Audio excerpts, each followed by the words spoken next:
whaitauina se maunga le fionga pa ia le atua. Ia avea maupu e lima taitaina e tātou Faafeiloaiga o le nei Sabbath. Le au whaitauina. Ia e whātua ia Iowa. Ma e whaia mi o le lei. E nofo i le nuu. Ma tau sisi i le whamaoni. Ia e fia lava oe ia Iowa. Nofo ina le ia te oe. O mea e manao iai lo loto. E upo le wauna le atua o tāwita. Upo tō mai ma upo a poapoai. I upo tō whamanatu mai ia te tātou le nei Aoao. Ina ia tātou soifua. A ia tātou soifua e le whātuatua. Ai le ngata i lea ia tātou whia wa mi lei. Ia male tau sisi le whamaoni tātou le whanau le atua. Ia o lo tātou iai i le whiau mani ngā nuenga no tai. A ua vea upo le whionga paia le atua. Ia e salu iai lo tātou soifua ma lo tātou wola auna i le atua. A vea leo e whai mafonga o le tanga nuenga centro New Zealand tūtonu. E a matu ai le ao le whātālofa ma le ao le Faafeiloaiga. I le mamanu whamatai fia o le tātou ngā nuenga o ao le larolani. Mai lava i maunga mawarunga se o lava i alo manai whanau. Wai ui lava i na tātou li lifa i le malai o le ves. Ai tātou te le lepa lava i le malai o le toa. I le tau sufia la le asia e o le tūta whaitoa. Pe tau whaole o le ina toenga o le malama. Se ia lafo i le tau lau mea. A wai ui lava i na tātou whailoa i siutila maurula. Ia a lea ua tātou whailoa i lupe o tau lau mea. Ai mafua sea. A lea ua tō wha i lango tā ai le wha moe moe. Sa mate lima i ai whaiva o pau sisi pe tau no. Ai pe tua mani a. A lea ua tātou fui tau ngaru. E ui na tātou whisila whai si tila maurula. Ai whaafetai le alofa o le atua. O lea ua tātou iai i le amataina o ngā ruenga o le nei tau sanfou. A vea leo. E whai mafonga o le au whai ngā ruenga i te tonu o le ngā ruenga New Zealand tūtonu. Ana au na le sunga e Vaota. Ia e mwese mamaru whamatai fia o le au whai ngā ruenga. Faafeiloaiga i tātou ngā ruenga Aoao le lalorani. Mai lava i le tamā o le ngā ruenga. Pastor Willie alai moana o i Papu ma le whaletua po le masiofo i atiana. Ai mwese o le nofo alo. Patalo fatu ila na wauna. O se mitanga fo i te tono o Wellingtoni. Ia ona ua avea Pastor Willie. Ia o le supervisor i te tono o ngā ruenga New Zealand. Ai mwese o sa mātou Taitai mitanga ruenga. Ia o lea ua mātou ngā rue fantasi. Malana wauna Faafeiloaiga atu Pastor Willie li nei Aoao. Mai o le tātou whai Lesona fo i lea. O lea la tula i e mana waina le au le tua. Ia e ala i le tātou Lesona. Faafeiloaiga atu i le komiti. Le au tusi o le tātou ngā ruenga Aoao. Ai mai se foi le te uloa o le tātou ngā ruenga Aoao i le lalolani. Le tua whaatano whaatu i le komiti. Ai le ngata fo i lea o le mamaru whamatai fia o le whai ngā ruenga i te itai mta ngā ruenga i fia i lalolani. Se o lava i le au whai ngā ruenga. O ta mao au sina o le manuia o le tātou ngā ruenga. I latou whaiva o le tatalo i le au maripo. Ia au wā le manuia o le tātou ngā ruenga Aoao le lalolani. Fia le whaatalo whātu i le suafa manu mālolo tātou li. O Iesu Keriso o te whaapea tuai. Tā lofa lava. O te iloa le avea, lana Aoao no Pastor Willie. Ia nā te au maia se upu e ala i le tātou Lesona le Aoao te talo. Ia anga le leile atua. Ina ia sau ma le mana lana upu. Avea o se whaamanianga mo tātou le online le Sabbath. I le alofa ma le anga le lei o le tātou mutai le lani. Natu lea, o le atu inatu le avanoa i le au whai pese. Langi ina le i ingo le atua. Ia e tatala ai le tātou online le nei Aoao le Sabbath.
mātou te talo. Lo mātou te mai o le langi, ua mātou whamau lalo atu I la wafio, a o lei te talaina la wafionga I le nei tae au. Ua mātou ole atu a nganga sae fio mai, whamata lotoina la wafionga, I loto mawhina ngalo. Le ngata I seo mātou mtanga rua pele Wellington, ai whapele lalo langi a toi mtanga rua ese o lo whalongolongo mai, ai meise o nai o mātou uso, mai e kalesia ese o lo whalongolongo I le nei prokalama.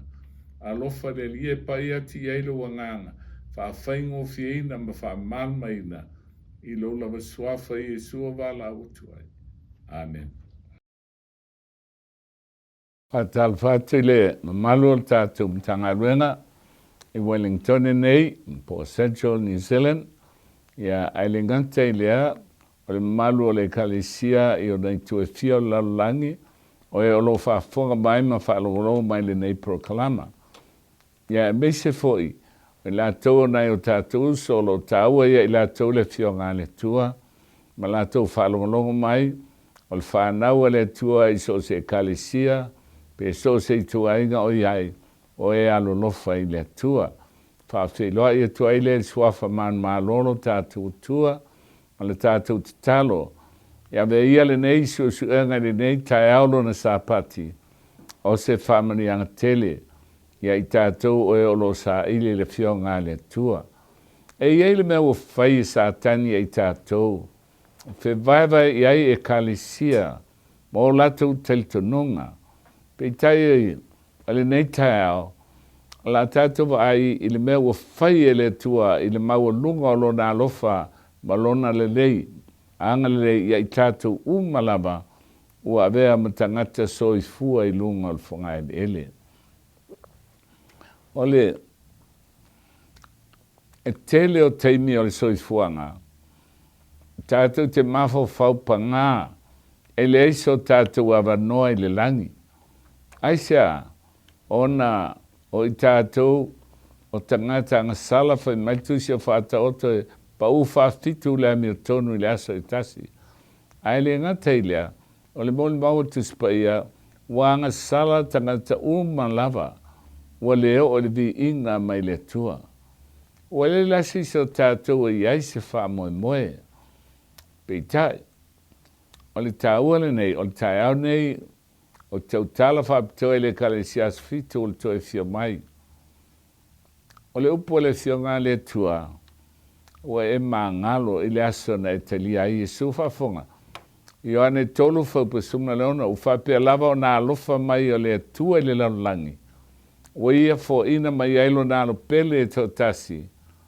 Iesu Keriso, ina ia le whano se tasi, e whātua tua I ateia, ai e maua ia le ola e whaavau. O lona wenga, a tanganta malama, po le ala ulotu, po le ala unuu, po whēri te suma iai. Ua e maua le ola, pa e whātua tua ma e talitonu iai Iesu Keriso. Peitai, e whamaoni il tuspa ia e wharinga mtau po e luas fulu. E pei o le one o le sami, le to tele I lātou, o e o le afano I le aso. Mo I lātou la o le e kalesias fitsa motu tasi. E le ai seisi o tātou na paptisaina. E se vana o e talieina Iesu Keriso e avea mo faola. Ma I le mareko sulona o le whātua tua ma papatisaina e faola ina o ia. O lona winga. Tātou umalama, se laupa sene, o I tātou umalama e whaoleina. Whaafonga. O le, mōli maua le fionga le atua, ua whaamatala I Iesu, pa mai le māteim tapu sul tolu, o whata oto ua whaamatala ai o mea lilo le atua, mea sa nā tia mai ana moa. A leo o whalia le tua e ala I whata oto. O le mātei la lusu lima, o lo I el whata oto I tau pou poto, ma tau pou vale lea. Si sila foi la. o le tāua nei, o le atele nei, o le whalewhtāwhai. O le whalewhtāwhai, o le ala leo le tua salama fitfitu tolu. Ua Taitai nai tātou e le tua. O le loto ai fafo, o lo i ai le whawhai tāulanga mū. O le ate o le sātauro. O na sole ma le whatānoa e whanoi a o le whai tāulanga, le ul whale le, whalewhtāwhai. O le ate le o le vai o le paptisonga. So se tangata la e whātua ele maliwa Yesu. O whai ai Yesu mantongi ola o anang sala.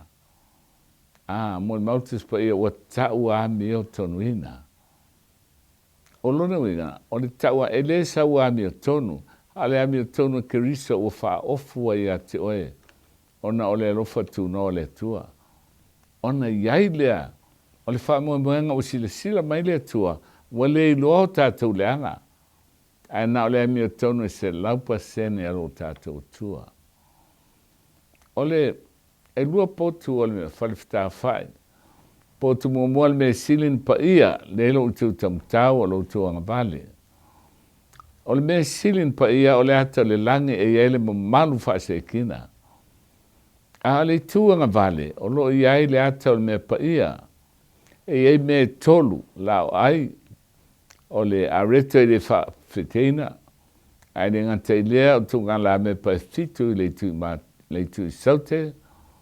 Ai le ngata ile lo yele fat fai tau langa me manongi o le ata o tal sanga le pa ia o ia la me tolu mo fa at wa ta mo fai le tua e fa pa ia na ile o langa o tangata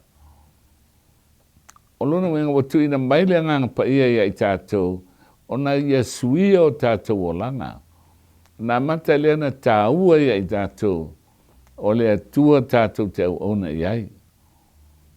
Ma le me silin pa ia, o le potu lea lon tolu, po lon potu lea mua, o le whawhtāwhai. E ele ma malu whase kina, o ia lo o fio ai le tua.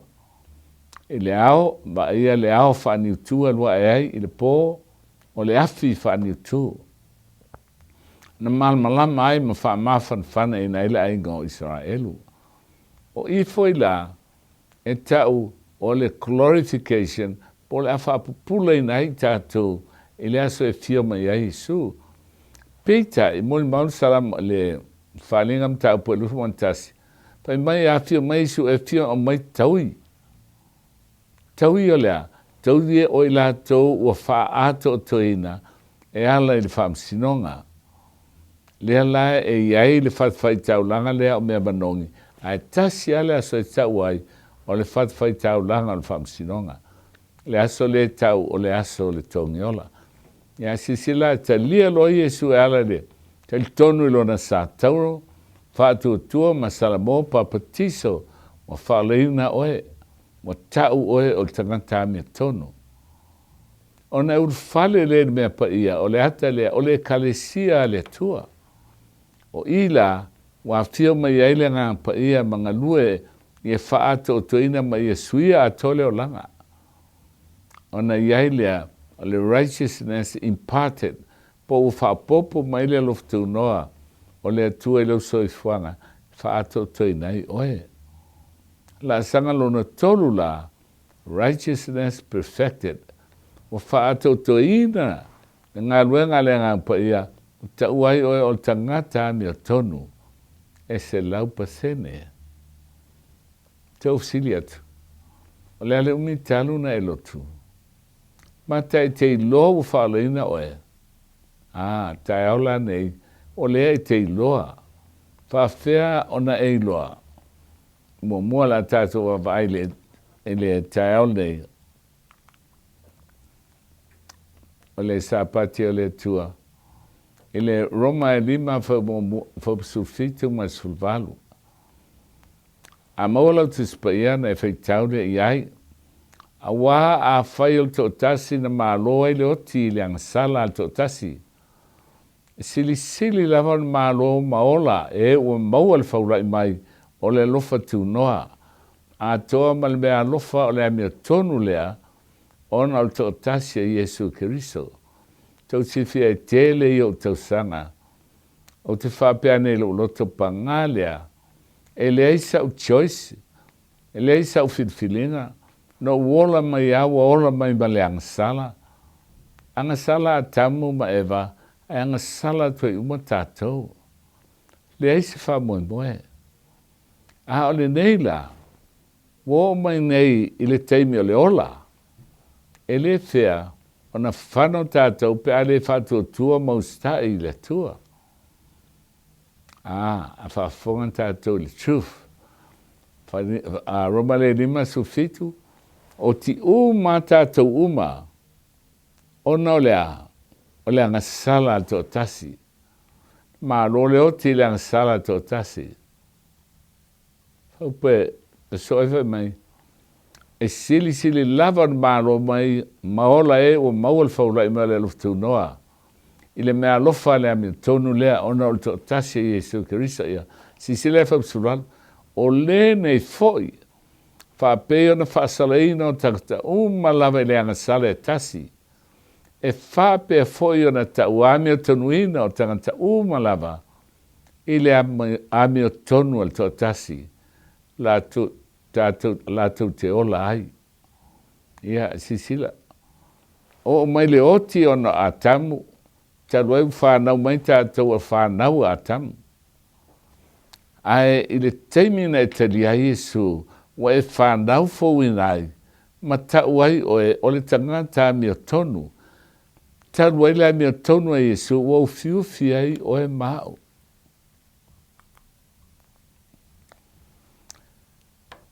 Willie, e Faafeagaiga, sanga whaatele i ale lo fatu no le atua.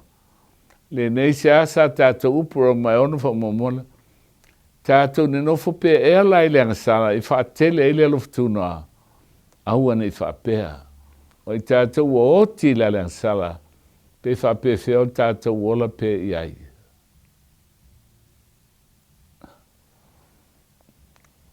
Siri na tele le lo fatu no le atua. Oti le angasala a tamu, a usili ai na tele le lo fatu no le atua.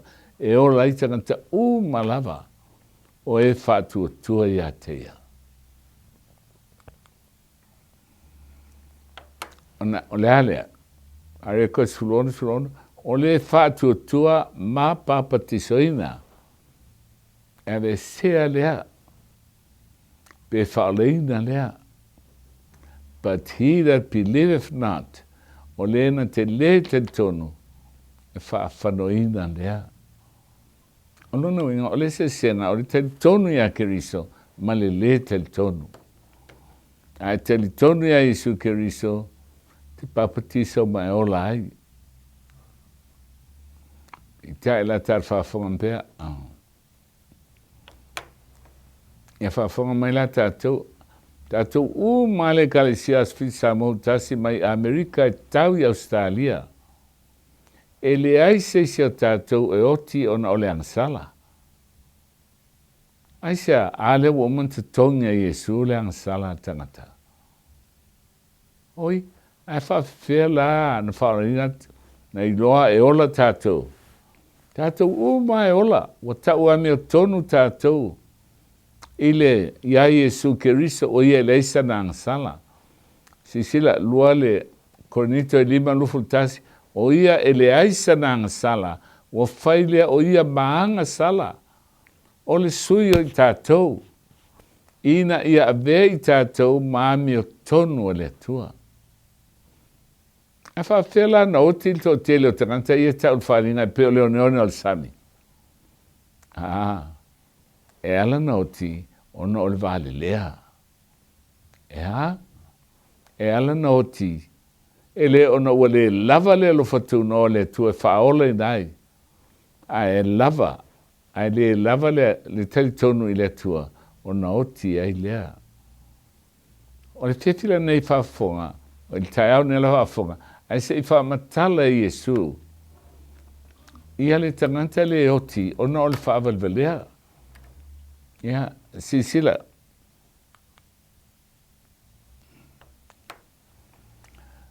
La le me tau le tau pupoto. Whaafonga le upua Ai a kopo e tolu su tolu man sufiti. O ai eso o tau o poto, ma ua mal malama. Ina faali mai e ia ele a mea lelei o ana lava ngā ruenga, ile anga malu o ia ele poto. A ona poto le tangata, ele fi faali e dia vale. Ai e anga malu, langa o maua e ia le poto. Sisile la, o le fesiri, Faafea na e maua le poto lea mai runga. Faafea, lua pe teru mo mua lea fa upotolu. Fai mai le fio ngali, tu iau tau fa malosi, ona, pa i atu fa malosi, ona fa tua. Aisia, o le fa tua, e tupu mai eile a mio le lei. Pantua foi le Roma le lima, fai mai o le fa tua, e maua mai eile le ona sai. Eile mai wala i luma le apostolo Paulo, a misi si me tolu, le taua Peteru. Fai mai o sewa poto, faali mai e ia. O le poto mai lunga e mua na mama, e file mu, e angamalu, e ngana ngofia e tumu le alofa malfua le lei, e le alofa apito, e le fata ngā fai. O lulu in fo le fua la mea tumu le file mu e la tau, o faatupuina le file mu. Tu te mantua fo le Jeremia sultolu lu fultolu. Fai mai em fai ela Ethiopia na suilo na Papu na Mary na suio na ila. E le ma fai. E fiu wale me uli e ave esele pa ululi. E ululi lava. Fiu foi le na Mary ave eseo na ila. E ia iao na ila. Ai faafela. Fai mai a ma fai na fai mea na. Ona ma fai le na mea le lei o tau e o ma sani la mea le anga. Ele ma fai la tātou na whaola tātou pe la vea i tātou.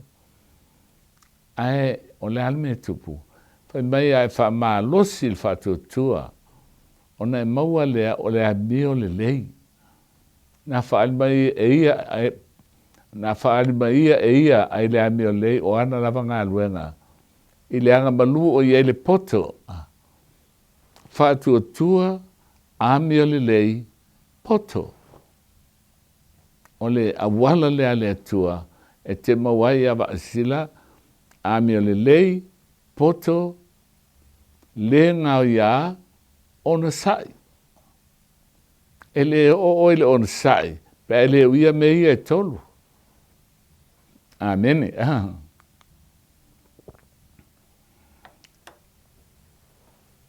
Ia la tātou mai moa le ata len whamtala Iesu tau pou ia tos fulu. O ia ona poe tu sail malo langim tau pou e tos fulu. O ena ave ala tau la mepa, ma la tau atu e whaftaia e whatu awhai a wā. A tau mai, o tangata ia tau pou ia, e pupota le toa lima, ai wā lea toa lima.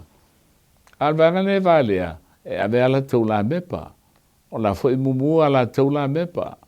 Ai le ngata i lea, sa tau ave la tau, ia tu ngā la mepa, ia peia o e poto. Whātalitari fo e la tau, whātai a wā, whātua awhai a wā. Ai saulu whau patau, o e wā lea, o ave ala tau la mepa, ai le avea mani suau. Suau wha leo leo. Sau e tapa i ai teimia whawhitauli. Au e poto ave ni suau i ala tau whango. Whatasi ma la tau la mepa.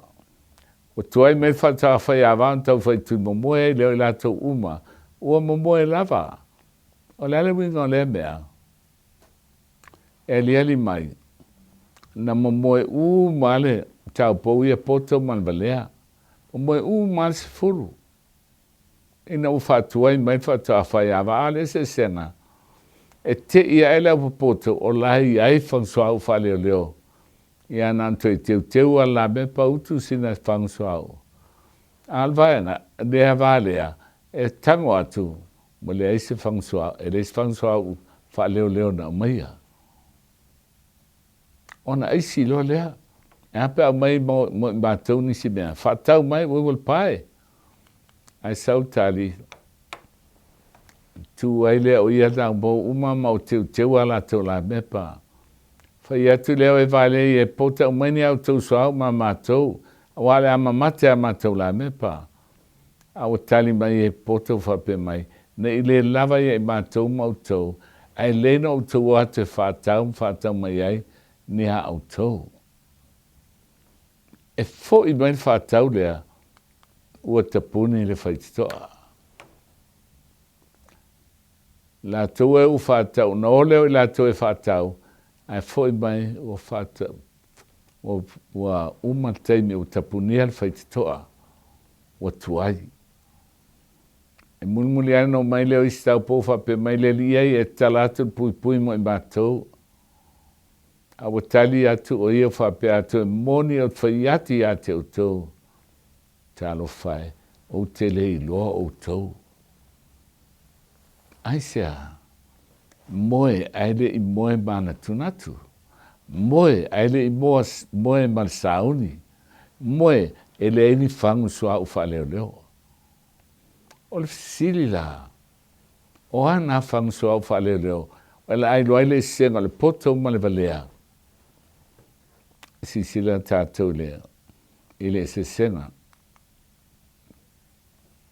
pe mai o e poto e fang suau moe ala ila fang suau o mana iai a on valea e moe ai le se fang suau o iai ona fai mai le o lea i o tau mata lai o atau te le lole aso po le tua sa sa o ele ateli al tanata o le matala le mafuai ona iai fang suau fa leo ai o le matala mafuaina le ai sisile la o uma nei le fata oto lea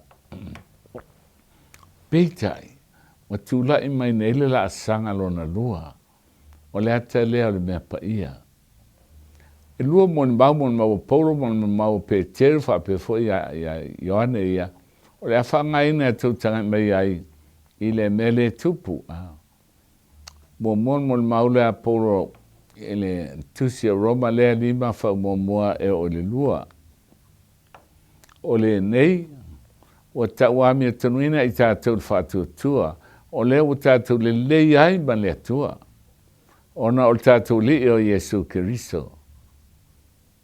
o le anga sala wa le anga il tangata ma le tua peitai ona ua maliu Iesu talia il tangata ona tau ai lea o ia o le tangata o le amia tonu o lea la o le lei ai ma le tua o ia o tātou mawai le taitainga i le nei alofa tūnoa o le upu le whangai nel ngana e le ni o prasiko kei o le taitainga o le alofa tūnoa le tua masani ia ona po ave o sai le ana le pol fal pui al malala e sai fa pupu o vai mau ao i whaingo fi aina e punou le sunga al malala tele tanganta e ono masina o tia ia e iai temi po se ona faltua po se sialainga o alu tal sanga ko vana i tu malo fa mulmole tanganta o se uso lea o lo uatali lea fa penale atalea sauloa ia le tangata lea ilumo al ko vana tangi fa pea tu lol ko vana o le lei o le au mai al tangata lea o pai ya alu lol fe au ta wat sau pai sau o matua u fil palpala le malala na ave leo ia o fata ele lei o la na ava o sele mana ia lo na ava o fai ona ofu o le amia tonu a Keriso. Ona taitaina mai lole o ia le loftu no lea, i lumon ko vana o le na te wha maa ngalo i ate ia. Whapena le ate lea, ua taʻitaʻina mai lenei tagata I luma o le kovana I tumālo e avea ma laveaʻi iā te ia o ia foʻi ua maua ai le taʻitaʻiga lenei alofa tunoa tatou te ia e faatuatua e mai lea o loo mitamita foʻi tatou ma le faamoemoe le manuia mai le atua ia vaai la o le ata lea muamua le faupuelima ma le tasi ma lua o le Roma e lima o le ata o le taupoupoto ofu I le amia tonu e keriso faatuatua I le atua lelei ma le atua e te tonu o le taʻitaʻiga o le alofa tunoa faamoemoe le manuia ai a tagata poto tau amia tonuina foʻi ola I le faatuatua lelei ma le atua e iai te tonu o le taʻitaʻiga o le alofa tunoa e faamoemoe foʻi ia I le manuia a o lona e sesega o le vale e faamoemoe le manuia ae masiasi ai a o le poto e faamoemoe le manuia mai le atua ae ufi tia lona tino ma lona agaga ua fitia I le amia tonu e keriso ona fai mai loa lea o le tusipaia I nei e mitamita foʻi ia I le faamoemoe I le manuia mai le atua e vai la tatou tutusa lelei a le taupoupoto ma le taupouvalea ofu mai le amia tonu e keriso faatuatua I le atua lelei ma le atua tonu o le taʻitaʻiga o le alofa tunoa e faamoemoe mai le manuia I le aso e fio mai ai Iesu peitaʻi a o I le aso lea e na o le toʻatasi e ola ae fano lesi e ola le poto ae fano le valea sisila la o le ala tatou vaai nei I le esesega o le taupoupoto ma le taupouvalea afai upu e so ai o le Roma le lima afai upu e tolu ae o le taʻuami o tonuina lea o a Paulo o a Peteru sisila I ai tutusa lei taʻuami o tonuina le valea faapea le poto faatuatua lelei ma le atua so sala ese ma le amia leaga o le lalolagi tuinanau o le olaga taʻitaʻina I le alofa tunoa e faamoemoe mai I le manuia ai e lona I sesega e tasi e ola ae tasi e oti tasi e ola ae tasi e oti le vale ae ola le poto silsila le mea le ua mai Roma lea ua tatou iai lima faupatonu faapei ona lua le Peteru mua faupatonu ma le fā faapei ona foina mai ai tatou I lona mana atua mea uma e o I le ola ma le amea atua I lo tatou I loa lelei o lē na valaau mai ai tatou I lona lei sisili lava tatou I loa le atua valaau mai ai tatou I ona lelei silisili na o lea ua I folofolo mai o me silisili ese ma le aogā e ia tofusia faatasiau tou le amea atua ina ua sosola ese outou le amea leaga o I le lalolagi le tuinanau sisili foi tatou o le valea ma le poto o sosola ese ma le amea leaga ua ofu ai latou uma I le faatuatua I le amea tonu e keriso ua iai uma le faamoemoe le manuia e ola ai a le aluna esesega faafoga te faafoga lea a le taʻuami o tonuina lea tusa lei a le poto ma le vale peitaʻi a tatou laa nei laasiga lona lua o le laasaga lona lua o le olaga faapaiaina fai mai lea o le poto o le vale e mitamita I popuagā leai fai mai le Roma le lima ae le gata I lea le gata I le taʻuami o tonuina lea ae mitamita I popuagā o le tusi o Peteru fai mai o le mea fiafia tele ai pea ona sai. Tau whai oli umala ua, ona i aile me ese ai, e mita i popuanga, ai whai mea e a kopo ia, o le mea e fia tele ai. Ai pea mai statou amen. Tau whai mita umala ua, pea o no o mai ti ngā ma popuanga o soifuanga. Ai i le tua, sulu i le tua, e mawai le ola. Faafetai le tua i ti ngā tātou te lata i le tua. O ti ngā e mawai tātou le poto, e mawai le ngā ia, ma le amia le lei. Ina wa e loa le tua, e te au na i ai. Fafonga, e mai le Roma le 5 fa upotolu. E le ngata fo i lea. Ja? E le ngata fo i lea o tātou mita i popuanga. E se senga leo le poto ma le vale. O le poto, e fia i popuanga. O tātou loa le popuanga tupu ele ona sai. Le ona sai tupu ele mautinoa tupu ele wha moe. Amen.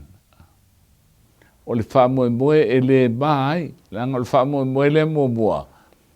E le mita e pupunga e mai. A wau wha malingi mai le lofo le toi o tātou lota i le ngapa ia, o fo ina mai i tātou. O le se sena, e te mita e pupunga. Whafongfo e whapunga le Iakopo ia. Iakopo mo mofa upo e lua le wha. O lo manatu o le me fia te le ai. Pea maua o tau toftofonga ese. Ina ua o tau loa o le tofo ina o lo tau whatutua. E tupu aile ona sai. Amen. Fia te le ai. Pea maua o tau i toftofonga ese. Ia kopo lea. Ai wha mai paulo i Roma i lima. E mita i poponga. Faafetai le tua, ua o mai ti ngā, o mai mea ti ngā, e mā fuai ona maua le ona sai. O le ona sai lea, o mā fuai ona, o la sanga e so ai, mai o le mauti noa. O le mauti noa lea o le wha moe, o le wha moe e le mā ai. Sila si ta fa solo pea. La sanga le lona lua. Pea no fatu fai mai paulo. Ele ngata ilea, ai mita i pupunga, ai fai mai a kopo, o le mea fia te le ai. Ona fa popo lea, o mea e lua e vai le fatu tua ma le ona sai. Fai mai paulo e Roma mta upo lima, ele ngata ilea, ai mita i pupunga, e mauaile ona sai. Ae vai tusi leo Peteru, lua Peteru, tau mo mofa upo e tolu e o leono. Fai mai ole me fia te lepe a mo leon sai le Iakopo al Peteru. Fai mai ia matua wha maa losi le whatua tua. Aisea, o le whatua tua lea, wha popo i eile a mio le lei. O le a mio le lei, o le poto. O le poto e wha popo i le a mio le lei. Poto wei loa aile fina ngalo le tua. O na o le mea tau, o le ngao ia. O le ngao ia, o le self-control. O lona winga, o le tangata e fiu a satani e lue. Fiu satani e tui. Fiu satani e whaita e le ita. To te ele tātou. O si mea ita. O fai lana ita, e fia vai aso e ita lava. Ma fo anai le tusi leo luka, fai mai le fia ngā le tua. Fa fit, a se selo uso ia te, o e fa maa ngalo ia te ia. Aisia, a e lo fa maa ngalo. Mai pe fa fitu na sem salamo, fa maa ngalo. Aisia, o le fa maa ngalo, o le awala le tua, e fa tupu inai le fa tua. O le awala na le tua, e tāpena ai oe mo le langi. O le awala nā le atua, e te mita ai ti ngā. Ta wemu mai o tangata, ula mai tangata. Mai a kopo se mea fia tele ai. A wā sui ai lo la, se sira foi soi fuanta te ai. A solo le lei mea malawa, ea. E le lei. Te lei loa le atua, alu, fale inga ta whao, fia fai mea umai te loto i ai. Ai tupu loas whale velave. Ta mata loa lena isu. Lea tu ai e lofa mai. Ona whaatanga le tua mea tinga. Oisi mea tinga mea te anga tangata e whai mai a te oe. Oisi mea tinga o le tua i fuaina oe i mea le sao. Oisi whai mea tinga o mea moni o e vai. Ona o le anga sala mal tu i te apolo. Aua ino sia oe. Pei o se mea le anga il vai ata. Ala foi fai la to ia. Ale se sena mo i lo oe ai le ilo la to. Ai ai o lo la i le lenga ia. Mo tu maula va ai i le tua. Wa le te ngalue. Pe ano fatu e le ai seisi o le SISDAC e oti ona sananga sala. E oti o le faafeiloaiga. O le tau pou valea. E le mita i pupuanga. Ai matua ita i pupuanga. E fia mai aso tausanga.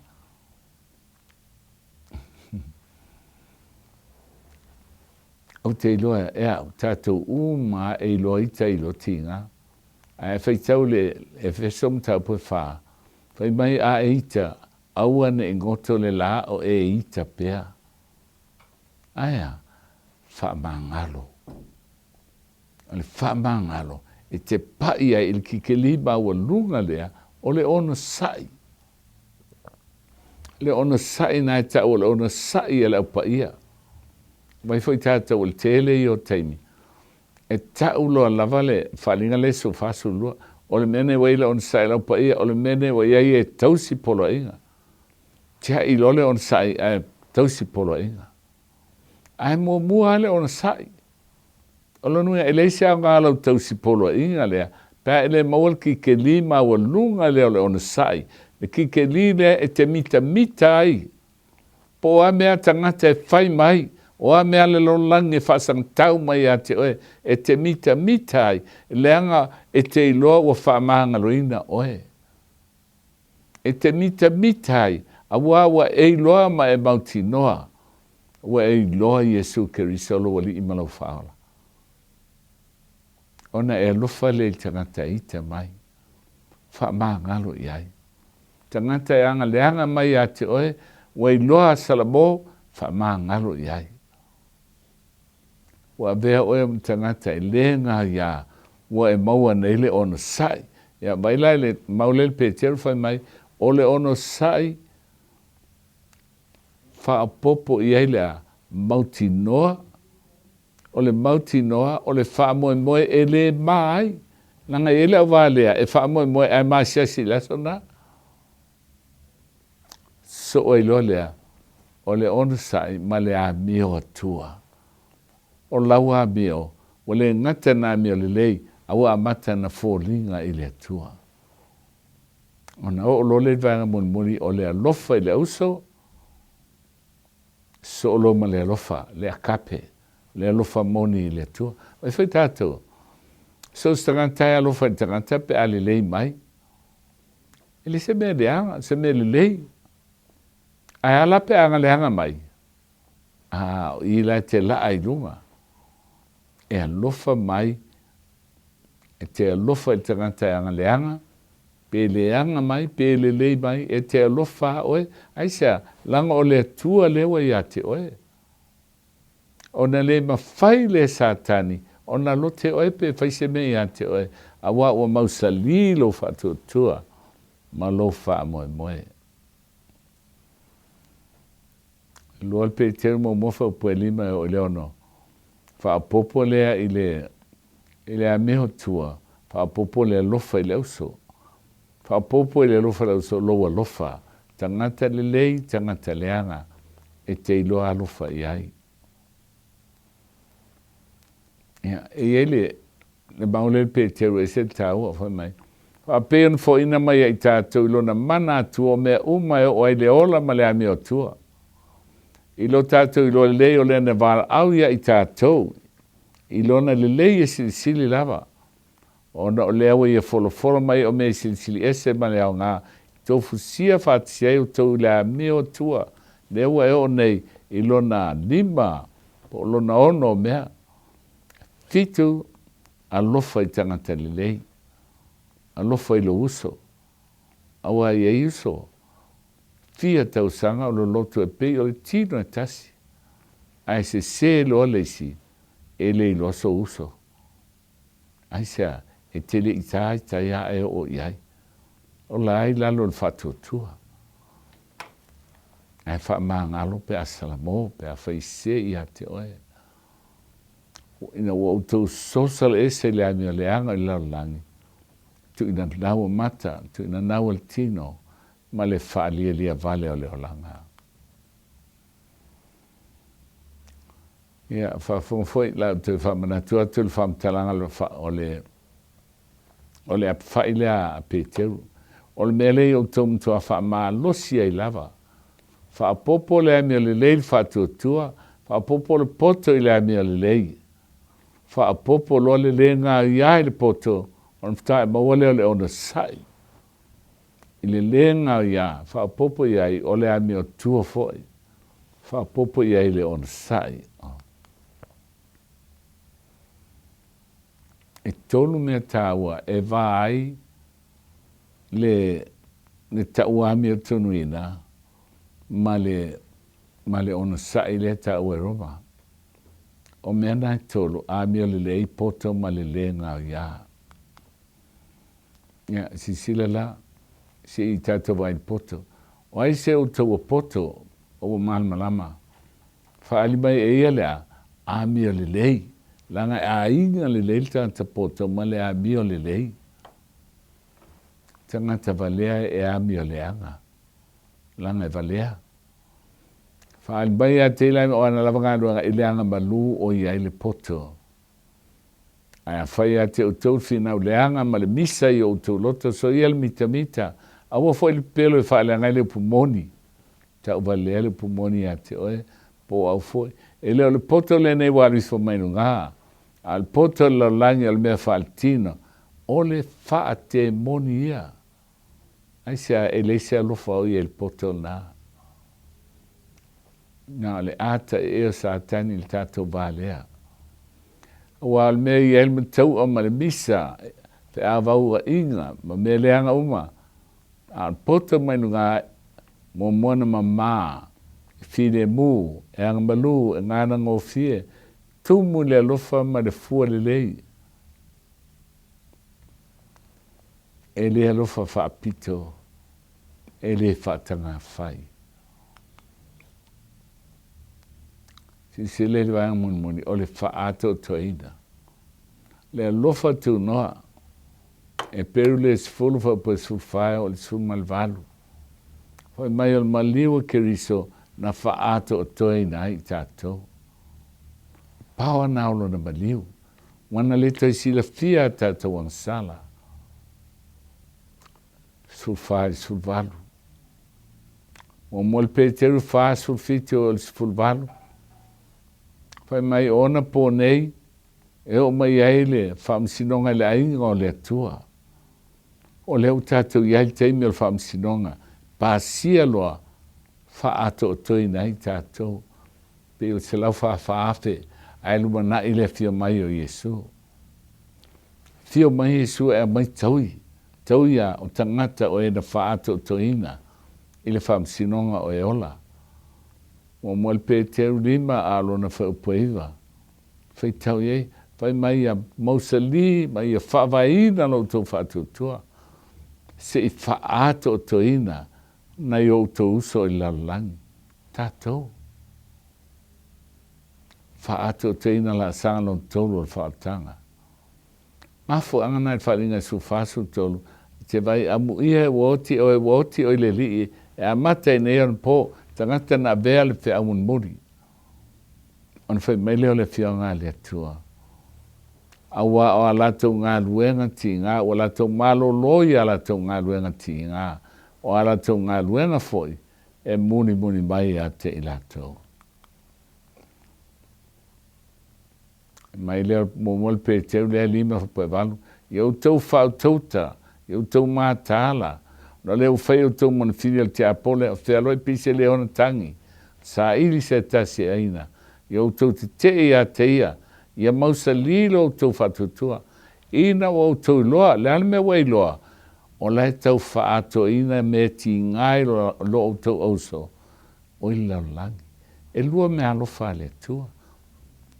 Filipi mo molo furuiva, o foa i fuaina, e le na ona whaatua tua ia te ia, a ia whaati ngā ina fo i tātou, ona o ia. Tau whaato mai mea ti ngā, ina ia whaato o toi na i tātou. A le tualon, e ona loftu no, mo lava le walawina, ia i ulon manuia whaavau o ia kiris. Pe a ti ngā ina o tau ina i aso. O lea, i whaato toina o tau e alava, whaatu mawina i whaamarusia ma i whawaina o tau. E teime te uia i le vanua me ti ngā. A te tonu ina e whaato toina i oe le atua. Ia te i alvi ingal maalosi e whaavau lava. Whai meile e whaupu munmoli, o lo tawhia rus whamau o tisiati au nai upu i titi a te tau, e apopo i atum tau tinai o le lo whatunoa moni le nei o le atua o au tau tū mau ai. Tū mau tātou, whaaleina i tātou ona o le lo whatunoa le atua. Le atau whilwhta whai. Lo tau ai whafo, lo i le atau sa tau whawhai tau langa me manongi nai mumu, oro i le atal vai baptiso, ta ut whaperitania, ua wha ofu oe, righteousness imputed, le amio tonu keriso, ta ua amio tonuina. O le mea pa ia, e ele lao ai, ko ngana me pa fitu, o le whatwhai tau langa na me manongi, tasi ale aso e whaingoina, o le aso le whamsinonga, o le whatwhai tau langa le whamsinonga. Righteousness imparted. O le potu e silin pa ia, e te vai i le e perueiva, o la ua ia i te tono le mea silin pa ia, le whatwhai tau langa me manongi, aisea, o le potu silin pa ia, e whaato o toi na intangata i le whamsinonga. E fio meila Iesu, e fio au maitaui o tangata wa umana ui le whamsinonga, e whaola i nai. O le nei whaamu ia i tātu i e whaamaulunga. Wā tia e ami o leanga. Whitautalai e mātai a niu mau whaafon tu sia leo tu se whaamanati i ona luma. Mo e mātatau i a Iova, mā whau na swafa. E whai la tau ma o loa tāua. Te talai ma Iova au. I le aso o tau fia au te alofa i e la tau. Pe o nā lofa tangata i lo nā tali i wau ona i a te a sisila. Foi mai lepo e iele tusi e whaamanatu. Tusi e me le lei umana whai e whanau e le tua. Wola na oti, whalinga le su whaasu tolu. Ona su e lo leo tusi. Silisila le tua i leo langa. Mana tua le tua. Silisila ate me le lei umana e whaia ma e ti ngāi. Pele nei, o mose soli tu la fono. Pe tai tu sa tani te ai, ta sial ya o Iova ya te oe. O le Sakariam ta puetolu, Iosua le whaitau langsili. Tu sa tani te ai ang sala, ma ile tu ave ia ile ofu talaloa. O le tusi le a whaamanatu, to e whaamanatu mana tu e le tuala na whanau. Whaitau le e peru e sultasi, na saina e ili, sai e manwhi ai.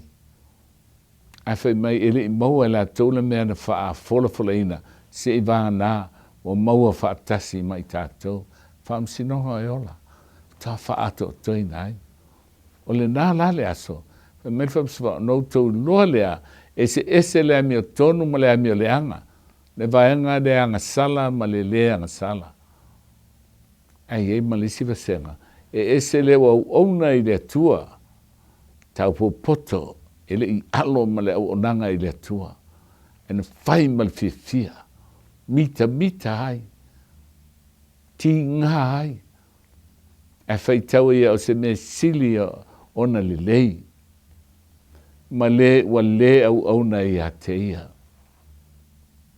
i ele mana mio ngā le tua ai te alo roa ia me solo solai e le fi au na i le tua te mea langi le lei tu sale poto mal valea na mamoe umai le lo se si la so e fio ma Yesu ai no pale alanga o sau le alanga olea la to lo le aso alanga ina le feau ta mai lo le aso tu ai lunga le si vaena ne o poto tu ala sau ni le so fa leo teu lo la me pa watu lo iton o te puni ai i le fai toa o le whamsinonga o e ola mo le ekalesia le tua. A o isi a sa whaatali le fio mai e toe atu o te puni. E fu mo te puni mo le ekalesia wharinga le am ta apasuma tasi. Ai te tala le awa noa mo lalolangi teimi o sa wanga. O ie tula i merisi lau whaafe wa na whaamaina i le ekalesia i le whaamsinonga o e ola. O ie tula i mele atu avel alanga leo tele. E toe oso atu le sivaenga. A o te puni i whaitoa o too late. Kalesia tu to tasi as fitu Samoa.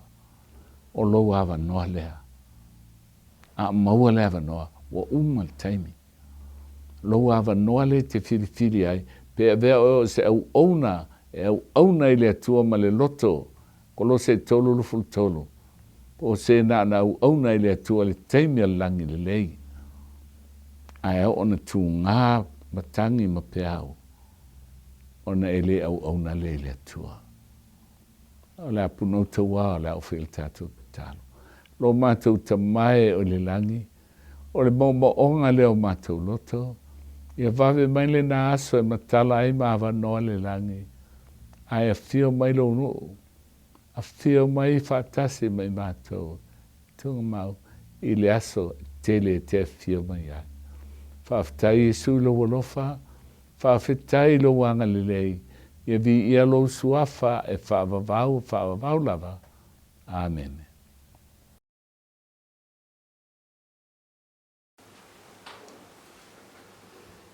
Te minei o le Faafeagaiga i tātou mo sefulua i mataulanga.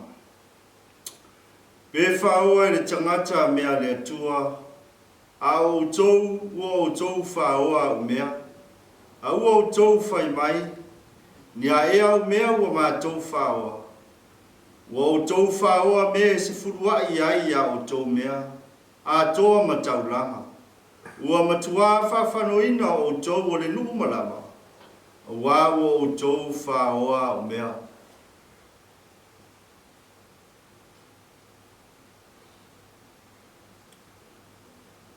Pala watu ma whaaloalo, le nu o le tua le nei tai awa meise, e au auna le atua mo le tau awa ina o se furua i matauranga. Ina au maia me se furua i ai a o tou mea umalava i le fale e tua i mea, ina ia iai me ai lo fale. Ma ia o tou tofo mai ai a te au le nei mea. Ua feta lai mai ai e ova o au. Pe o te le to ina pupuni o le langi moutou. Ma sa atu le manuia moutou. Ina se ia silisili o na tele. Na o whaia le tātou tātou. Yehova auelo mātou watua lo firelangi. E pa ia lava lau a fio e whaavau. Le nganga le whaafetai lau a fio le neitu la le sapati. Mātou te loa e ono aso na e au maia e lo nuu, mātou te ngalulue masa o loto ai. A o nā aso le atua. Sa le masino sa tofu ma le whaamanianga mai lau a fio. Ai sa tufi tau whao ai lo nuu lo mātou matai. Lea wa tutu lai ai lo nuu le nei sapati ai maise o au auna. E ala i se fuluai ma taulanga. E toe mori o atu i lumo lau a fio lo mātou matai. Mātou ole atu lea i le mano le ngango lau a fio lo mātou atua. Faafeiaina se fuluai le atua e maise o taulanga. Ina iao ngā i le ngaluenga lau a fio i le lalolangi atua. Awale faolaina o nganga awale malo e seunia. Whamanuia i lo nuu i lo lātou lima lafo le nei sapati. Whamanuia i au auna tu la i tuse lo la ua tiute ma la ua ngaluenga. Ia iai lo wanga le lei mau whaangianga lo mātou mutai. Faafetai tele Iesu i lo whaafonga mai. Amen. O le a tātou tāpoi atu i le tua, le tamā o le alo ma le anganga paia. O te vivi atu ia te oe i o vae ma lo uloto atoa, o te tau atu fo'i o uma venga uma. O nai upu ia e fai mai le fai salamo le ni tae ao. Mori mauola na wauna e whapea, o te vivi atu ia Jehova ma lo uloto atoa. Te whai maila na wauna e whapea, e le ngata ina vivi no na loto atoa, e whai mai na te tau atu va venga o le tu. E manatu e whapenā le nei tae au, i le lofa maranga le lei o le tatu tapa au le langi. O leo mo fai no tātou lau whesina whai ai. I le online nei tae au. Vi ia le tātou tamā o o fio le langi. Manatu leo la ve ia lo leo e whai mafonga o lana wauna. O leo lo Tithe ia ngā nuenga i New Zealand Central po Central New Zealand. I Wellington le sunga lea ia Vaota Tofaeono. O ia fōlea o le fofonga o le atua nei tae au, e watu elo na au whaatalofa, au so mātu lima nei tae au. E Faafeiloaiga ai le mamalu, ia ma le paia le Matagaluega, le ngā tafuilea, o lona o te tele, mai lava i Amerika, se ia pa ia Samoa. Taitai o Matagaluega e fia, ngā tafuilea, sunga i Faafeagaiga, sunga i Aoao, sunga i toeaina, tia kono i vaenga lua. Manatu lere nei tae ao, vi ia le alofa malenga lele i o le tua. Faafetai na pola puipui e le tua le soifua mo le tātou ola. A o tātou whai malanga mai a Tofaeono le vai aso. O lele ua tātou lau whesila whai ai. Vi ia o le tātou tamā o lo fio le langi.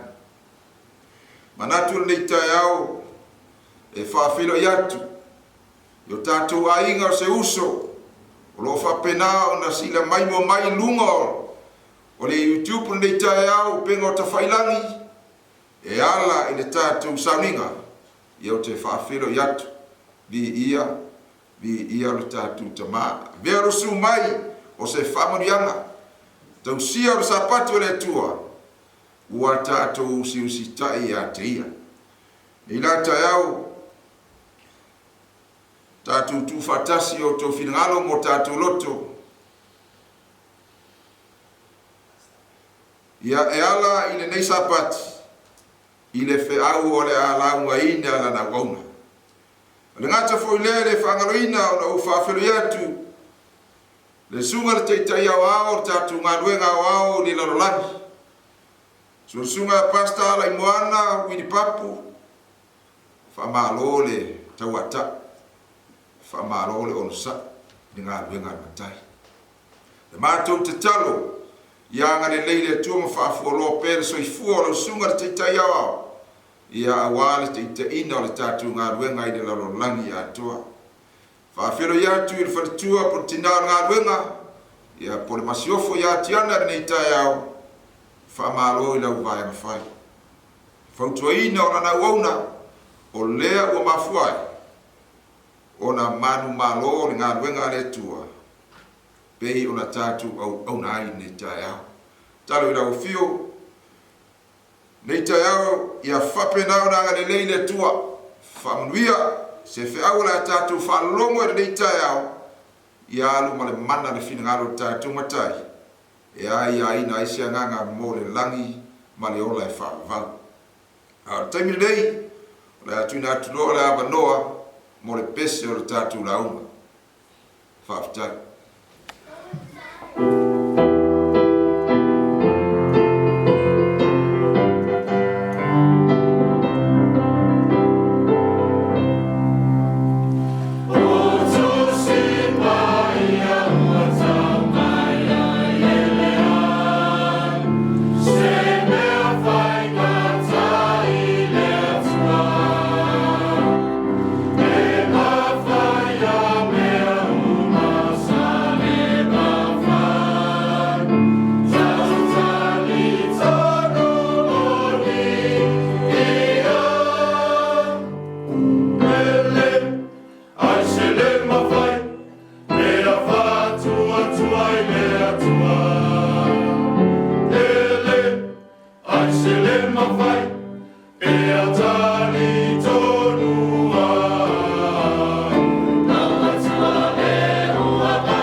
manatu lewa uma na Faafeagaiga atu le sunga i le sui Taitai toeaina o le Matagaluega ia Misa i le tatou ngaluenga i le laulangi atoa i le nei sapati.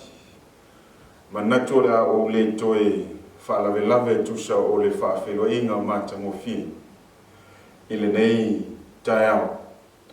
Paulava o se whaamtalanga na ona o fia whaatalofa ma wha awalofa atu le tātou ngaluenga mai lava i Amerika au se Talia o Samoa ia le ngata fo ilea o New Zealand nei ia o Alaska ma Hawaii ia matutuila ia fia whaatalofa ma Faafeiloaiga atu i le suafa manu malo o ke riso lo tātou alii ma lo tātou whaola talofa lava puno malo wao le o saunia le tātou tala ona whengai e leo i tātou mara upo le tua i le nei sapati.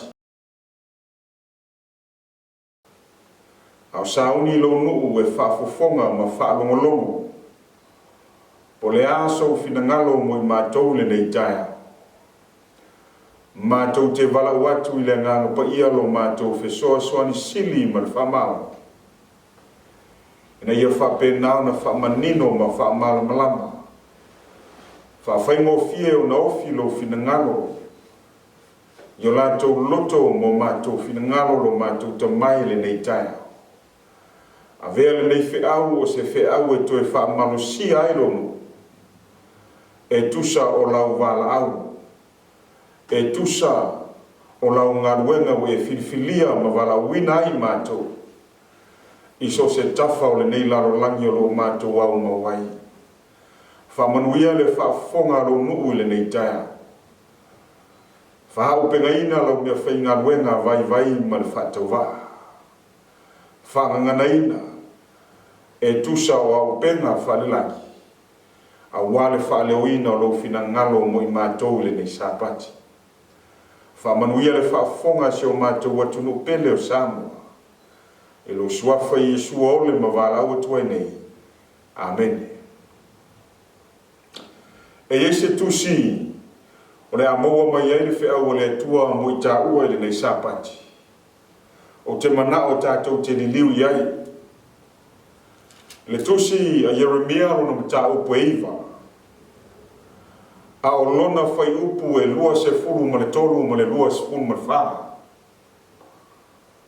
O i leo le a maua mai ei se wheau mo i tātou le nei sapati. Jeremia lona mata upu eiva lona whai upu e lua se furu ma le tolu ma le lua se furu ma le wha. A whai o maua se tātou whai tau whatasi. O loo whapea na whetalai mai o Jehova. Aua ne i mita le tangata poto i lona poto. Aua ne i mita le tangata maalosi i lona maalosi. Aua ne i mita fo i le mauoa.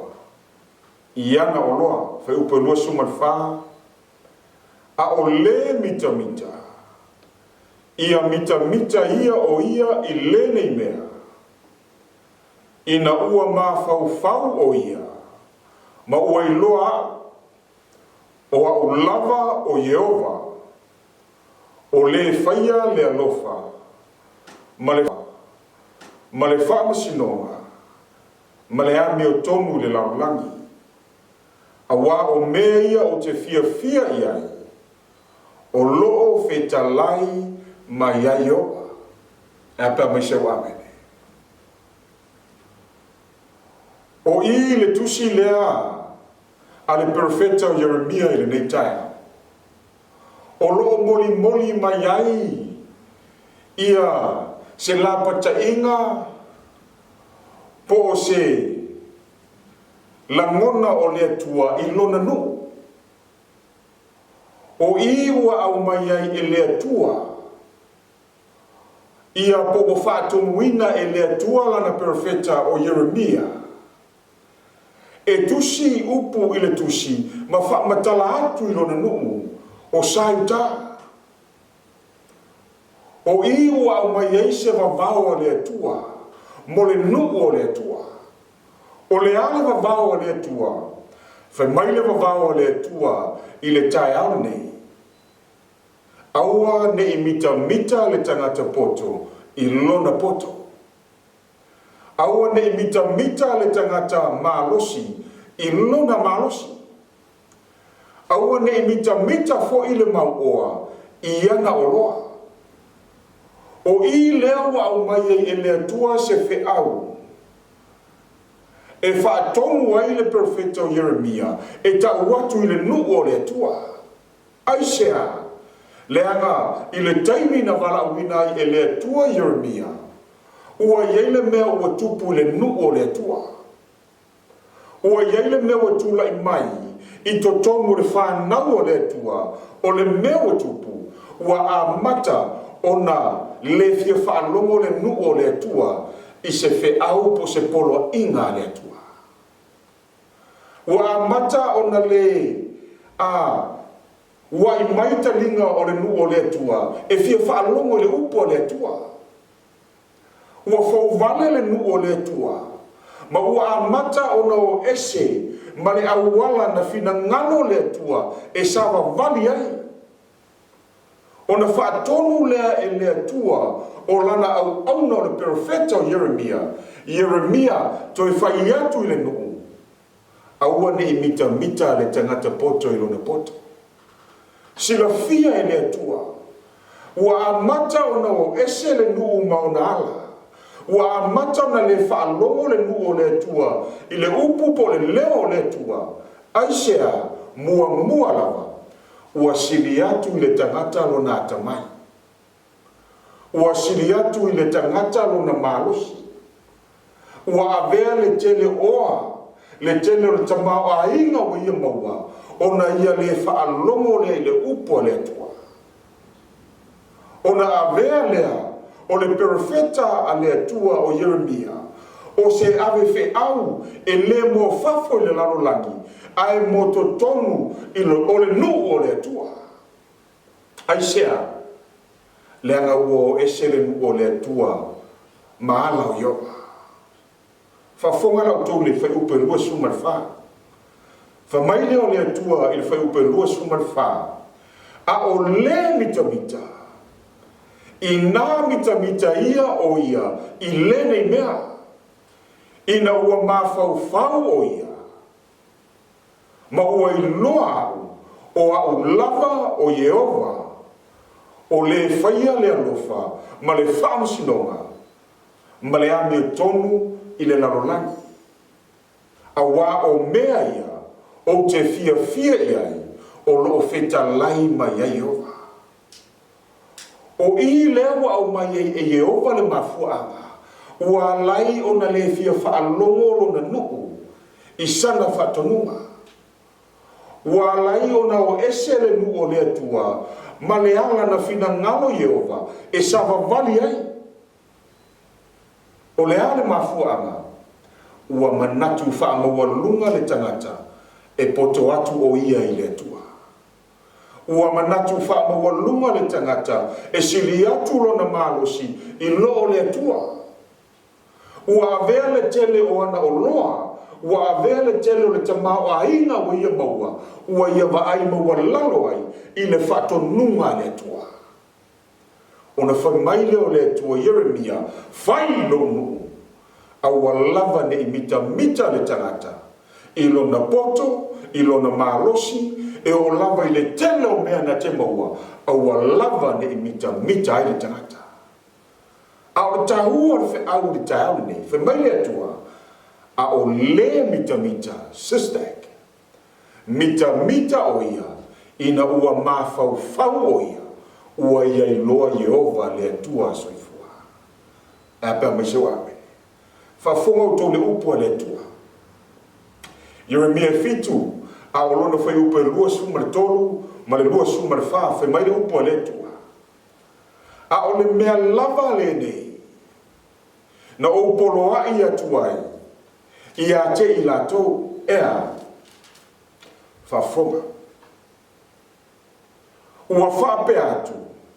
Ia o tau whaalongo mai I lo leo. O na whai ei leo o au mo o tau atua.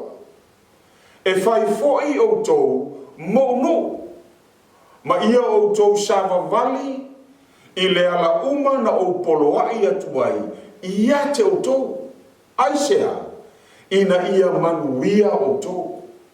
Whafonga me o tō li tai au nei, le nu o le atua. O leo au mai e le atua, o le manaonga, po le manatu sai le atua. Molo na nu, ea, ina ia manuia ai, le nu o le atua. O le ale fina ngalo o le atua, whamai le upo o le atua. Sa o avatu o au whatonunga ia te o tō.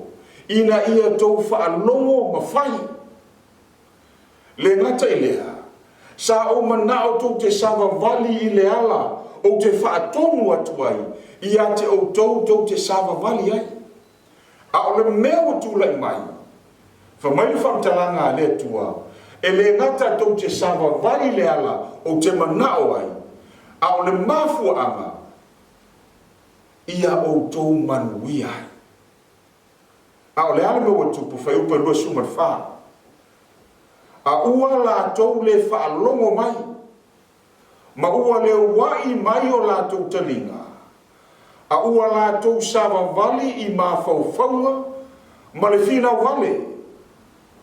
O loto, o la tau loto leanga. Ua la tau tu umuli i tua. A ua le sawa vali i luma. O le mele na utupu le nu o le atua.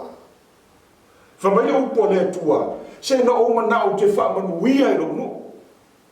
A o le mafua anga ua le manuia i lo nu. Ua la tau le wai mai o la tau talinga. Ua le fia wha longo le upo le atua. Ua la tau sawa vali i mawhauwhaunga. I manatu, ua la tau whai manatu. I le upo le atua. Ua la tau fina wai le upo le atua. Ua la tau tu muli tua. Ua le sawa vali luma. O na whai mai lea o le atua e ala ilana au na le perfecto Jeremia. Le tāua o le whi au le tāua nei. A ua lava ne imita mita setasi. Ilo na poto malosi e o lava i le tele o ana oloa. A o le mita mita, ia mita mita o ia. Ina ua ia mawhauwhau. Ua ia i loa lona atua. Le atua na whaia le langi, male na langi. A pia mai sau amene tāne. Nau le si whaasono le tātou, la unga po le whiaua le atua le tāne. Whaafonga o tau le whamtalanga a Jeremia lava lea. Jeremia lana mta opue e ono.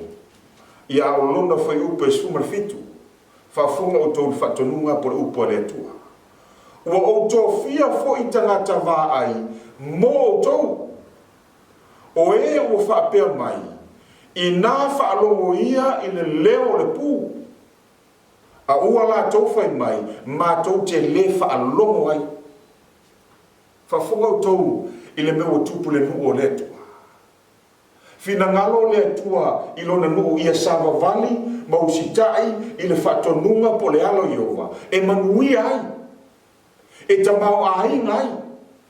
E mawai e latou o whaamanuianga, le whai mai le upua, le whai mai le tusi o tau tenu nome. E manuia la wanu, e manuia la usau. O mea uma e te tango i ai, o mea uma e te whaia, o mea uma e soli o vai, e manuia. Ai sea, o le anga o le whina ngalo le nā, o le atua mo oelo na nu, le tāwa nei, ea, ia manuia mea uma e te whaia. A o le mea tupu le nu o le atua i le teime o Jeremia. E whai atu le whatonunga le atua, ai whau vale nu. Tō fia i le atua tangata wā ai, la tau te lia le pū, la tau te avatu whautuanga, la tau te taita ia le nu i ano Iova, ai le fia whaalongo le nu o le atua. Ai sea, ua mawalunga le poto, ua mawalunga le malusi, ua mimita i lona malusi. E o lava i le tele o mea, ua avea ma mea, ua ia le iloa le fina ngano Iova. Whaasoro le tātou awa tāu nei. Na manau le se tātou li liu, i se mau o le amoa mai eile au tu o le whiaua tāu nei. Mo mua kon nito lum tāu pa se fulu. a whai maua tātou whai tau whaatasi, ia le whai upu e se fulu manelua. Mo mua ko nito mta upu e se fulu, a whai maua tātou whai tau whaatasi, ia le whai upu e se fulu manelua. Ia, o le nei, o le manatu o lo o tū ia, i nā whai tete ia, nei pau. Whamaile mau au tū o tātou whi au o tāone nei, o le nei, o le manatu o lo o tū ia, i nā whai tete ia, nei pau.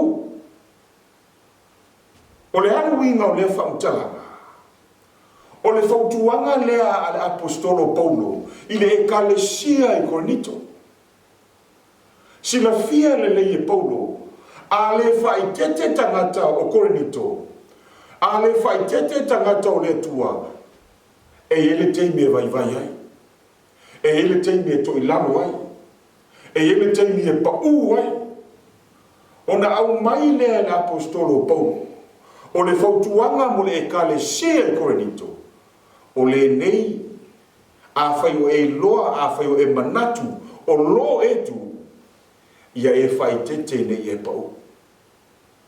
O le mea o tūle mai, i to tongo le ekalesia i Korinito, mai tau mai SISDAC i Taitai nei, o le ekalesia i Korinito, o le ekalesia na Faafeagaiga le apostolo Paulo, i lana malanga wha missionary, lona lua.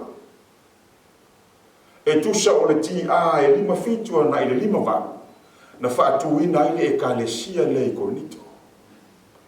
O le tusi la lea Paulo, sa ia tusia mai i Efeso, a o au maule au na lea tua i Efeso. Sa ia maua whamatalanga i le mea o loo tupu le nu o lea tua i to tomo Korinito. O na ia tusia i leo le tusi, ma ia ave se apopoinga o se fautuanga i tangata o le ekalesia i to tomo Korinito. Aisea, le anga iele mea lai tupu i tomo Korinito. O le mea ua tupu i to tomo Korinito. Ua amata o na iai le faa, ua amata o na iai le faa ilonga tangata. Ua amata o na whewai vai ai le ekalesia i Korinito. Ua amata o na whaikeni le ekalesia. Whafonga upo le tua mana o tātou te ni liu iai. Mo mwoko nito o mta upu mua, a o lona whai upu e se fulu maritasi. Whafonga le au whaitawina. A wā ua tauina mai o tō, o usoe, i a te au e o sa ke leo. O ia te o tō misa, sfumarelua, o la upu le nei, ua taitasi o tō mawhapeane, o au o lo sa Paulo, o au o lo sa Apolo, o au o sa Kefa, o au o lo sa Keriso. O le mea o tupu i le nu o le tua, ua amata o na whewai vai hai. Ua amata o na whailonga tangata. O isi wala tō whai mai, ma tō te le fia ia Paulo, ma tō te fia ia Apolo. O isi foi u whai mai, le ai, ma tō te fia ia Kefa. A o isi wala tō whai mai, le ai o ma tō lava o au nā ke riso. Le memo tupu i tutomo le ekalesia le tua i Korinito, ua amata o na whewai vai hai tangata. Ua amata o na whailonga tangata o le tua. O na whai maile o Paulo i lana tusi whaamarosi, i lana tusi le ekalesia, a o e manatu o e tu, ia e whaai tete. Aisea, ne i e pau. O le au tua whea o le tae nei, mo tātou, ia mataala ma ia whaamalosi le tau. SISDAC i le tae nei, o le au tūne nao wheau moema. Ia tā mataala, ma ia tā whaamalosi i le tau. Aisea, langa o umateini. E leo se taimi e toe whaavaivai ai. E leo se taimi e toe solomuli ai. E leo se taimi e toe whetepa te pahai ai lau aku. Ai o le taimi nei, ia tā matahala ai. Ai sea, le anga ua uma le taimi a le atua. O le au tūna whiau o le tai au nei mo tāua. Ia matahala, ma ia wha malosi le tau. Ai sea, le anga whamele upua le atua. Ua tātou iai I taimi whahi o le soifuanga. Te mnau se e liu le tusio, mua pe tenu tau pue e wha. Mua pe tenu tau pue wha. Wha fonga rao whai tawina whai upe fitu. A ua lata maile ngā taanga o mea umarawa. O lena, ia wha au tautai, ma ia mataala o tau mali tatang. O le tāua le nā pura au tūna au le tāu nei. A o e whafofonga mai le leo le nei tai au. O le tāua le mataala o na o le teimi o tai ai. E le ngata o le mataala, a ia wha malosi I le tatang. Tatano lesi a inga mo lesi a inga. Tatano lesi e ka lesia mo lesi e ka lesia. Tatano lesi Matagaluega mo lesi Matagaluega. Matala ma ia wha malosi le tau.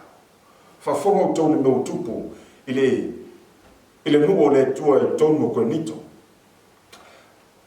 Lea, a wāo tā ua mai o tō, o usoe, ia te au e o sākelo e, o ia te o tō misa, e ele mo tupu le nuo le tua.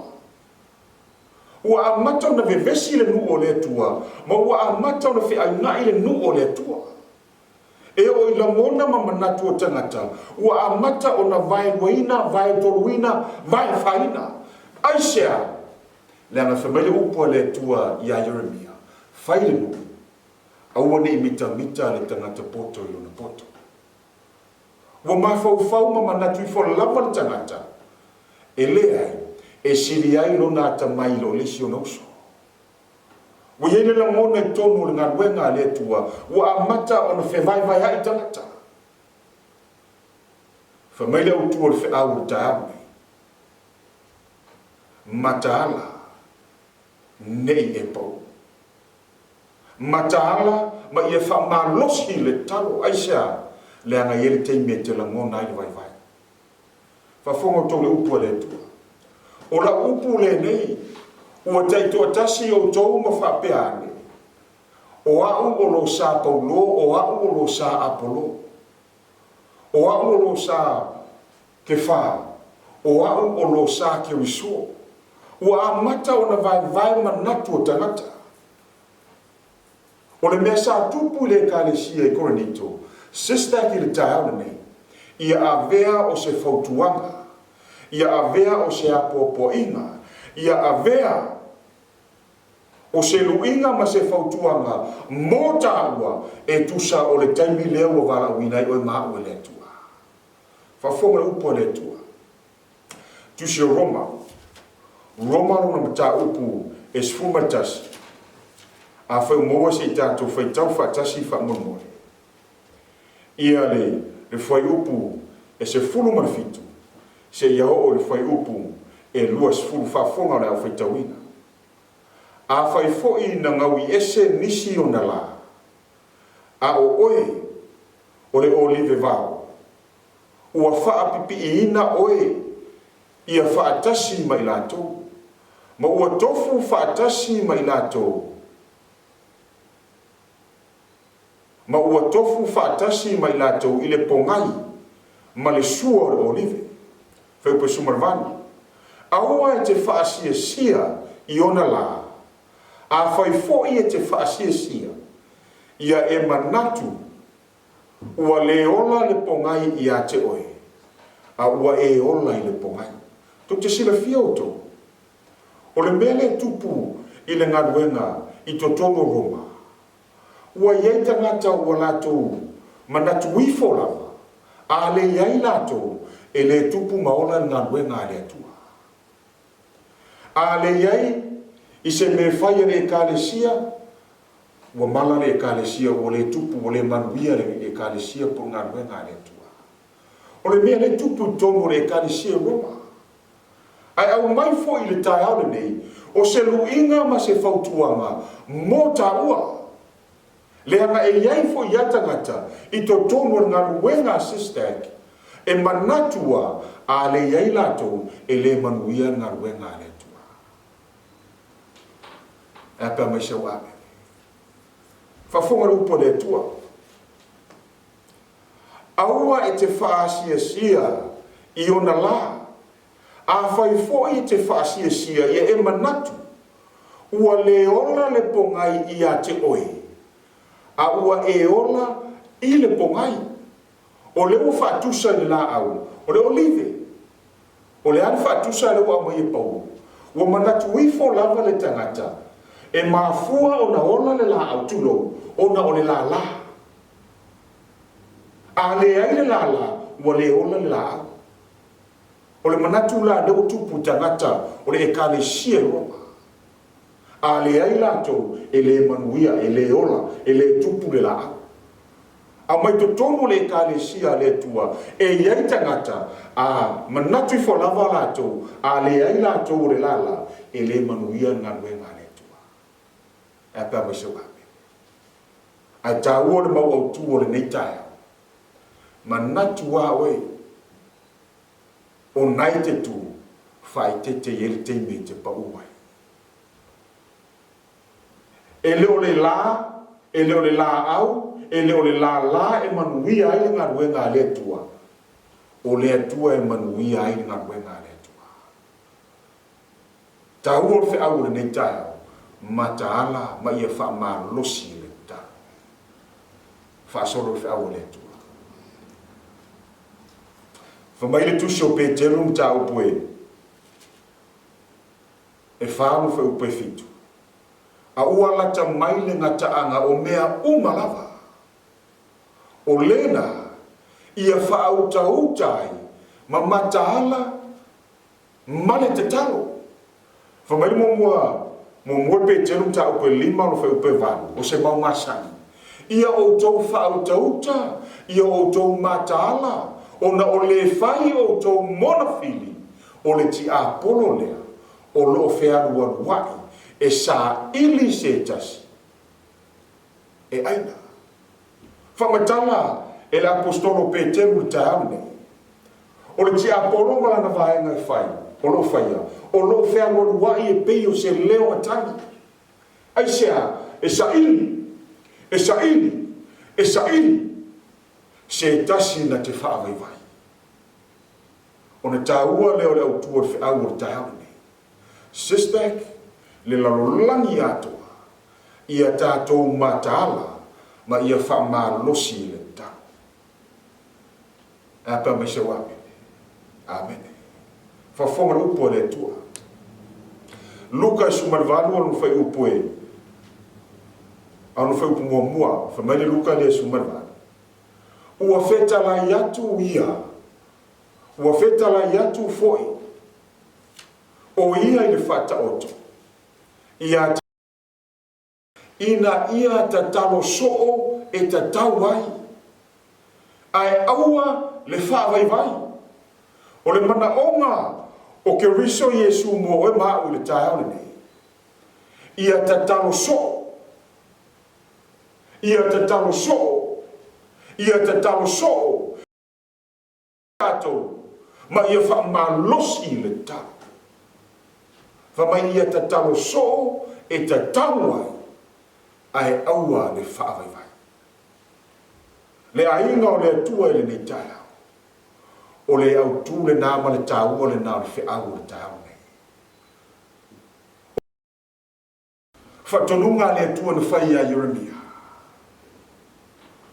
Fai lo no a fai e fia mita se tasi mita ina ua ia mafau ua ia i loa le atua o le atua na fai a mea o le atua na vala auina oe o le atua na ia filifilia oe o le atua na ia fai a oe ma tangata vai mole no fa mai le whaktalanga a tavita le tusio salamu ta upo e ono sifu. A ono fai upo e sifu mare mua. O Yehova le atua, o ia lava ua fai ai matou, matoa! A o le mita SISDAC. Mita ina ua e loa Yehova. O Yehova le na, lea ua fai ai oe maa matoa. Le au tu o fe au o taau nei. Mataala ma ia wha ma losi le ta. Te talo so e te tau ai. Whamai le upo le tua ai aua le whaamai wai. E mafua ona e matala. Ona ua e maua le malosi. E mafua ona e maua le malosi. Ona ua e ta talo. Ona ua e ta talo. Ona ua e ta talo so. Mafua anga le nā ua e matala. Ona o le ta talo so. E a pēr mesi ame. Whamai le tātou mau au tū o le tai au ne. O le ne. O le manatu o lo o tū o ia. I nā whai tete ia. Nei pau. Le mafua anga e alaiona e vai. Le mafua anga e alaiona e toe solo muli tua.